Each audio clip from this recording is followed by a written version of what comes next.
Kisah ini diangkat dari kisah Rasulullah Shallallahu Alaihi Wasallam. Suatu hari, ia sedang bersama para sahabatnya di majelisnya. Lalu Rasulullah Shallallahu Alaihi Wasallam meminum sebagian minuman dan menuangkan untuk para sahabatnya seperti yang sering ia lakukan. Dan pada saat itu, di sampingnya ada Abdullah ibn Abbas, yang kala itu dia masih seorang anak kecil. Sedangkan di samping kiri serta depannya adalah para pembesar sahabatnya. Dalam Islam, adabnya seseorang yang akan minum dimulai dari sebelah kanan. Tetapi pada saat itu, ada Abbas yang masih kecil. Para sahabat bertanya apakah akan dimulai darinya. Dan para sahabat yang lainnya menjadi yang terakhir. Lalu Rasulullah Shallallahu Alaihi Wasallam meminta izin kepada Abdullah ibn Abbas agar mendahulukan sahabat yang lebih besar darinya. Tetapi Abdullah ibn Abbas tidak setuju. Lalu dia langsung berkata, "Demi Allah, aku tak rela ada orang lain yang meminum setelahmu kecuali aku, karena aku lebih dahulu dari mereka." Lalu Rasulullah menghormati pendapatnya dan memberinya giliran untuk meminum lebih awal. Betapa mulianya engkau ya Rasulullah. Muhammadur Rasulullah walladzina ma'ahu ashidda'u 'alal kuffari ruhama'u bainahum tarahum ruk'an sujjadan yabtaghuna fadlan minallahi wa ridwana simahum fi wujuhihim min atharis sujud ذلك مثلهم في التوراة ومثلهم في الإنجيل كزرع أخرج شطأه فآزره فاستغلظ فاستوى على سوقه يعجب الزراع ليغيظ بهم الكفار وعد الله الذين آمنوا وعملوا الصالحات منهم مغفرة وأجرا عظيما. Seorang lelaki yang memiliki kebaikan dalam hatinya. Ia mempunyai akhlak yang baik juga penghafal Al-Quran. Dia selalu beribadah, sholat, berpuasa, sholat malam, berzikir dan berdoa. Walaupun begitu dia masih belum bisa menasihati saudarinya untuk memakai hijab, atau menasihati ayahnya agar berhenti merokok, bahkan menasihati ibunya agar berhenti mengadu domba. Dan dia hanya memperhatikan dirinya sendiri. Pada suatu malam saudarinya pulang sambil menangis. Lalu dia melihatnya mengambil air wudhu serta memakai pakaian sholat. Lalu ia pun sholat dan berdoa agar diampuni segala dosanya. Dan itu adalah pemandangan yang sangat langka. Maka lelaki itu pun bertanya tentang perubahannya itu terhadap saudarinya. Dan dijawablah bahwa ketika dia sedang berbelanja, ia bertemu dengan seorang perempuan yang sebaya dengannya. Dan perempuan itu membawa barang-barang yang mewah dan bagus. Dan terdapat tulisan, "Karena aku mencintaimu." Barang mewah itu diberikan kepada orang yang tidak memakai hijab. Lalu kami duduk bersama sambil mendengarkan musik.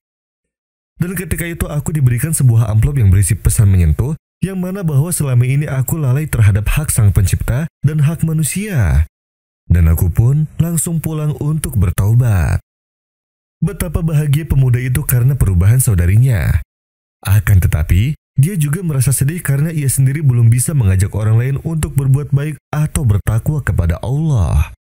Meskipun dia hafal beratus-ratus hadis Nabi dan hafal Al-Quran. Lalu lelaki itu memutuskan untuk berdakwah dengan cara yang lembut. Dan dia mulai dari saudaranya yang lebih kecil dan kedua orang tuanya. Betapa senangnya ia karena keluarganya berhasil berubah menjadi lebih baik dalam ketaatan kepada Allah. Serta menjauhi apa yang dia larang. Dan di hari selanjutnya dia mengulang-ulang tilawah Quran dalam perjalanan menuju salah satu rumah sakit terbesar karena dia bekerja di sana. Dan di sana dia bertugas sebagai pengingat ketika datang waktunya sholat. Dan dia juga bertugas membunyikan tilawah Quran dengan suara yang lembut. Di waktu senggang setelah sholat subuh sampai jam 8 pagi dengan suara qori yang mempunyai suara yang bagus. Lalu tiba-tiba pintunya terketuk dengan keras dan ternyata ada seorang dokter wanita dari lantai 2 yang turun ke bawah sambil menangis. Lalu dia pun terkejut dibuatnya dan dia merasa bahwa dokter itu memakai bahasa asing yang bertanya padanya, "Suara apakah ini?"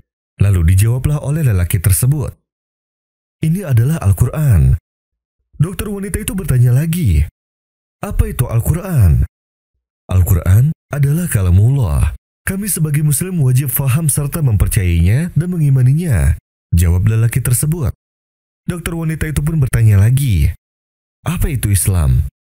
Lalu pemuda itu meminta sang dokter wanita untuk duduk dan menjelaskannya dengan cara yang mudah tentang Islam, serta menerangkan sebagian mukjizatnya. Sebagai contohnya dalam bidang kedokteran, janin yang dalam pandangan dokter dahulu adalah bahwa janin itu hidup dalam perut ibunya. Dan seiring perkembangan zaman, dokter bisa memberikan ciri-ciri janin yang lebih detail lagi, dari awal perkembangan janin sampai melahirkan. Dan itu juga disebutkan dalam Al-Quran. Dan itu ada di ayat 5 surat Al-Hajj dan di ayat 12-14 surat Al-Mu'minun. Dan lelaki itu berkata juga bila dokter wanita itu ingin mengenal lebih dalam tentang Islam, maka dia bisa mencarinya di internet. Lalu sang dokter wanita itu pun terkejut dan langsung membuka ponselnya untuk mencari tahu tentang Islam. Dan ketika dia melihat lelaki itu sambil memegang ponselnya, dia merasa takjub dan menangis. Dan setelah 2 minggu, lelaki itu pun terkejut karena dokter wanita itu kini memakai hijab. Dia mendatanginya sambil tersenyum serta mengucapkan terima kasih padanya. Lalu, dokter wanita itu berkata kepadanya, "Alhamdulillah, aku kemarin mengucapkan 2 kalimat syahadat. Dan aku masuk Islam karena suara lantunan Al-Quran yang membuatku terenyuh dalam hati dan karena aku membaca ayat yang membuat hatiku bergetar." لو أنزلنا هذا القرآن على جبل لرأيته خاشعا متصدعا من خشية الله وتلك الأمثال نضربها للناس لعلهم يتفكرون هو الله الذي لا إله إلا هو عالم الغيب والشهادة هو الرحمن الرحيم هو الله الذي لا إله إلا هو الملك القدوس السلام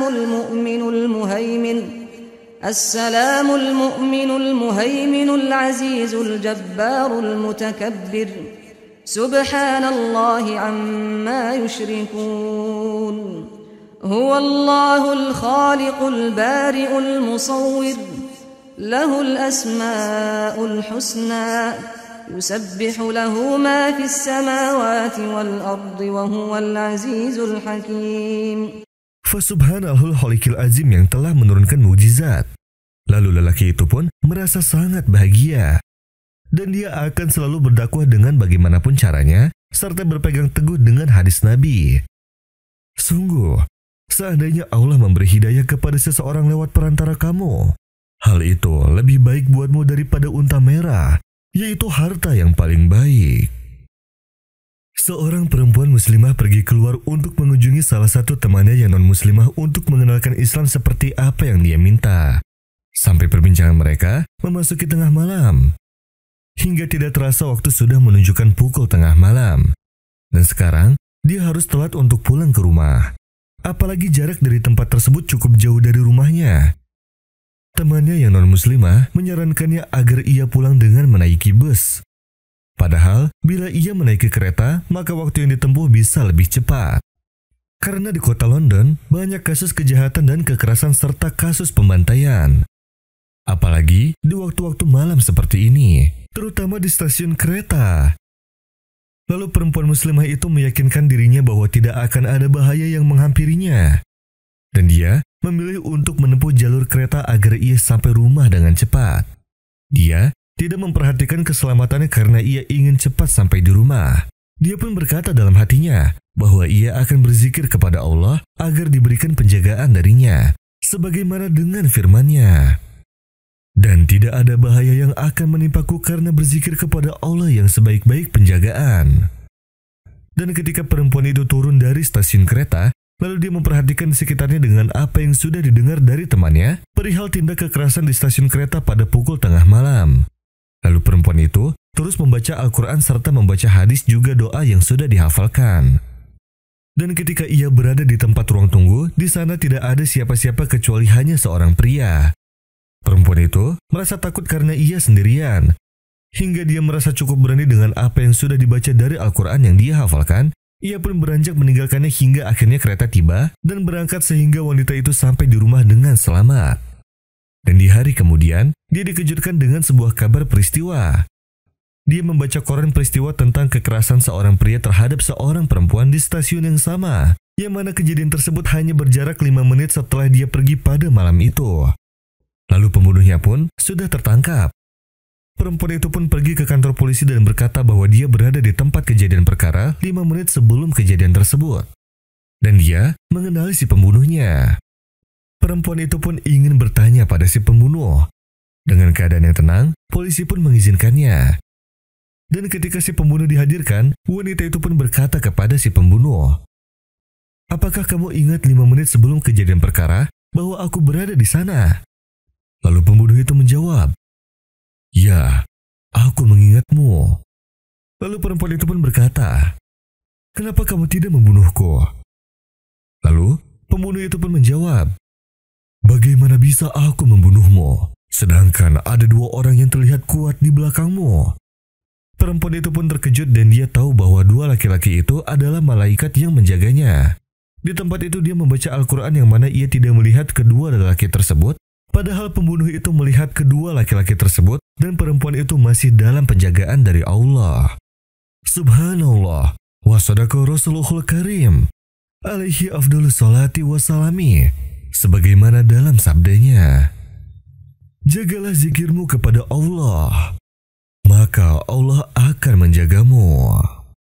Innal ladzina qalu rabbuna Allah thumma istaqamu fala khawfun 'alaihim wala hum yahzanun. Ulaika ashabul jannati khalidina fiha jazaa'an bima kanu ya'malun.